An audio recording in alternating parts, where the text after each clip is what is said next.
আপাতত ক্রিকেট, বাংলাদেশ ক্রিকেটের big update বলেন বা বিগ ব্রেকিং নিউজ বলেন, সেটা হচ্ছে যে পরিচালক, বিসিবি পরিচালক এম নাজমুল ইসলাম যতক্ষণ পর্যন্ত বা আগামীকাল বিপিএল শুরু হওয়ার আগ পর্যন্ত যদি সে পদত্যাগ না করে, তাহলে বাংলাদেশের ক্রিকেটাররা সকল ধরনের ক্রিকেট থেকে তারা বর্জন করবেন। তার মানে কি হলো যে বাংলাদেশ ক্রিকেট একটা সার্কাস, সেই সার্কাসের চূড়ান্ত রূপ একটা মাঠের ক্রিকেটে বিপিএল অনুষ্ঠান হচ্ছে, যে বিপিএল এর সাথে আন্তর্জাতিক মিডিয়া জড়িত, অনেক কিছু জড়িত, অনেক বিষয় জড়িত। সেখানে প্রতিনিয়ত সাংবাদিক সম্মেলন হয়। বাংলাদেশের ক্রিকেট বোর্ডের যারা ক্রিকেট বোর্ড আছেন, ক্রিকেট বোর্ড কর্মকর্তা আছেন বা ক্রিকেটের সাথে জড়িত আছেন, ক্রিকেটার বলেন বা ক্রিকেটের কর্মকর্তারা আছে, সবগুলো একটা থার্ড ক্লাস বেয়াদব, মানে খাঁটি বাংলায় যদি বলা যায় সেটা হচ্ছে বোকাচোদার মতো। কারণ হচ্ছে যে এরা আসলে কোথায় কি বলতে হয় কেউ জানে না। আজকে একটা কথা বলেছে যে ক্রিকেটারদের পিছনে আমরা কোটি কোটি টাকা খরচ করি, একটা ট্রফিও নেই, তারা যদি বিশ্বকাপে যদি না যায় তাহলে তাদের ক্ষতিপূরণ দেওয়া হবে না, কারণ যদি তারা ম্যাচ খারাপ খেলে তাদের আমরা টাকা কেটে নিই না। ভাই, এই কথা কোনো একটা দর্শক বলতে পারে, আমরা নিজেরাও বলতে পারি, কিন্তু একদম দায়িত্বশীল পদ থেকে কখনো এই কথা বলা উচিত না। ক্রিকেটের থেকে এখানে গুটিবাজি বেশি, এখানে রাজনীতি বেশি, এখানে মিডিয়াবাজি বেশি। তারপরে অথর্ব কিছু লোকজন আছে, কোন সময় কি বলতে হয় জানি না। বাংলাদেশের বিয়াদব মার্কা কিছু মিডিয়া আছে, এরাও আছে, যখন যে কর্মকর্তা যাচ্ছে তার পিছনে বোম ধরে বসে আছে।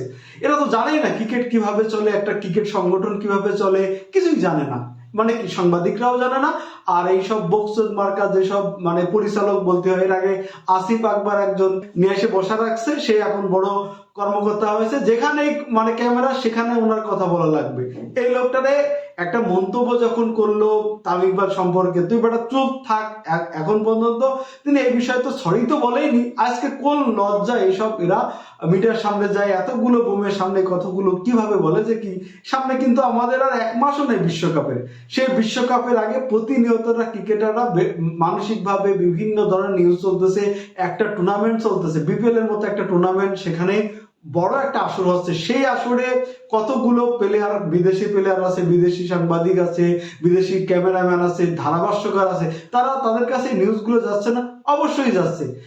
এরা কিছুই জানে না। আমার কাছে মনে হচ্ছে যে সত্যিকার অর্থে একটা জিনিস মনে হচ্ছে যে আগামী 2-3 মাস পর বাংলাদেশ ক্রিকেটের বা পরিচালনা পর্ষদে বড় একটা পরিবর্তন আসবে, এবং দিন শেষে বাংলাদেশ ক্রিকেট কোন দিকে যাবে সবগুলো বক্সদ মার্কা লোকজন একসাথে এসে বসে আছে, এবং তাদের কর্মকাণ্ড তাই।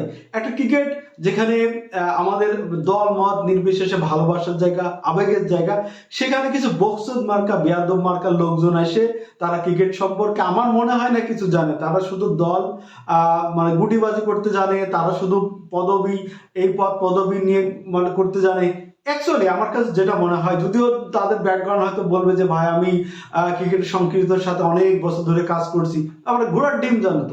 তোমরা যদি জানো যে একটা দেশের ক্রিকেটের কোন অবস্থায় আছে, দেশের সামগ্রিক অবস্থায় কোন অবস্থা আছে, দেশের রাজনৈতিক অবস্থা কোন অবস্থা আছে, তাহলে তোমাদের এত ন্যূনতম লজ্জাবোধ যদি থাকতো, তাহলে তোমরা মিডিয়ার সামনে এইভাবে গুটিবাজি করতে পারো না। ন্যূনতম লজ্জা তো থাকা উচিত।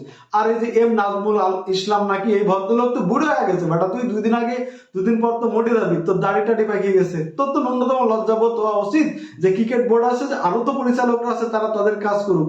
আর বাংলাদেশ ক্রিকেট বোর্ডের একজন তো মিডিয়া ম্যানেজার আছে না, সেই বক্সদের আসলে কাজ কি? অতটা ন্যূনতম একটা কাজ থাকা দরকার যে একটা মিডিয়ার, পৃথিবীর কোন মিডিয়া ক্রিকেট বোর্ডে দেখবেন না যে যার সাথে দেখা হবে সেই বুমের সামনে বসে ক্রিকেট সম্পর্কে মন্তব্য করবে। পৃথিবীর কোনো বোর্ডেও না। আপনি উগান্ডা, কেনিয়া যেখানেই যান না কেন, 12 দেশগুলোর কথা তো বাদই দিলাম, যে দেশে যান না কেন, কখনো তাদের একটা মিডিয়া সেন্টার আছে, যারা মিডিয়া যখন রিলিজ হবে একজন মিডিয়া ম্যানেজার আছে, যে তার দায়িত্ব সে মিডিয়াকে হ্যান্ডেল করা, সেই শুধু সম্পর্কে বলতে পারবে। আর এখানে যার ইচ্ছা তখন ক্যামেরার সামনে ধরবে, যখন বোম ধরবে তখনই তার কথা বলতে হবে। ন্যূনতম লজ্জাবোধ থাকা উচিত। এই যে সিচুয়েশন, কালকে যদি ক্রিকেটাররা না খেলতে নামে তাহলে কি অবস্থা দাঁড়াবে? গত বিপিএল এর শুরু হওয়ার আগে একটা দলের ক্রিকেটাররা হোটেল থেকে নামলো না টাকার জন্য। লজ্জা থাকলে এই বছরে তাদের বিপিএল আয়োজন করা উচিত ছিল না। তারপরও বহুত নাটক হলো, কত কিছু ম্যানেজ করে ক্রিকেট বোর্ড চলতেছে। সেইখানে একজন বোর্ড কর্মকর্তা একটা মন্তব্য যে যেতে আবার উনি আরেকটা মন্তব্য করে বসলেন, যেটা অবশ্যই এক্ষেত্রে আমার ক্ষেত্রে যদি হয়, আমি যদি ক্রিকেটার হই, সেক্ষেত্রে আমারও একই অবস্থা হবে, আমারও নিজের সম্মানে বাঁধবে, যে কোনো ক্রিকেটারের সম্মানে বাঁধা উচিত। একজন বোর্ড কর্মকর্তা নির্লজ্জ বেহায়ার মতো এভাবে কিভাবে মন্তব্য করতে পারে ক্যামেরার সামনে যখন সেখানে? এটা একটা, আমি দর্শক হিসেবে বলতে পারি, একজন কন্টেন্ট ক্রিয়েটার হিসেবে বলতে পারি, সেটা আমাদের ব্যাপার। দর্শকরা বিভিন্ন কথা বলে, গালাগালি করে, কত কিছু করে। একজন বুড়ো ভাম এই মানে কর্মকর্তা, তিনি যা ইচ্ছা তাই বলে যাচ্ছে।